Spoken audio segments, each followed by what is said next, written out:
কবিতাৰ শিৰোনাম এগছি বন্তি। বন্তি গছিৰ তেলটোপা জ্বলি শেষ হৈ আহিছে। নুমাই যোৱাৰ লগে লগে ক্ৰমান্বয়ে আন্ধাৰ হৈ আহিব মোৰ জীৱনৰ চৌদিশ। হয়তো আজি এতিয়াই নুমাব পাৰে অন্ধকাৰ হ'ব ধৰা মোৰ জীৱন্তীক। তোমাৰ জীৱনৰ সৈতে সাঙুৰি নল'বা, তোমাৰ কথা ভাবিবই নোৱাৰোঁ। তুমিও নাভাবিবা মোৰ কথা, কিয়নো তেল যে তেনেই কমি আহিছে। মনৰ পৰা মই মচি পেলাব বিচাৰিছোঁ য'ত আমি যৌৱনৰ প্ৰথম প্ৰহৰত অতি হেঁপাহেৰে সাঁতুৰি ফুৰিছিলোঁ।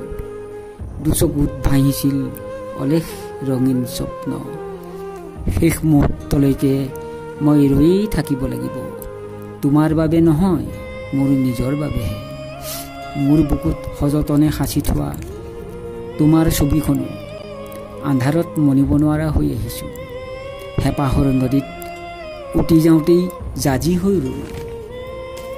এতিয়া মোৰ কথা অলপো নাভাবিবা, এৰাতিৰ সপোনৰ দৰে নিজেই সান্তনা ল'বা। এতিয়া সপোন নেদেখাই হ'লোঁ, তেল যে তেনেই কমি আহিছে। এতিয়া অপেক্ষা কৰি আছোঁ এচাটি বতাহৰ বাবে, যিয়ে মোক আঁৰ কৰিব তোমাৰ পৰা আৰু তোমাক মোৰ পৰা। বন্তি গছিয়ে নিজৰ স্থিৰতা হেৰুৱাইছে, জ্বলি আছে ধিমিক ধামাককৈ। শিখাৰ যে নিজস্ব থিৰতা নাই, শিখাৰ যে নিজস্ব থিৰতা নাই।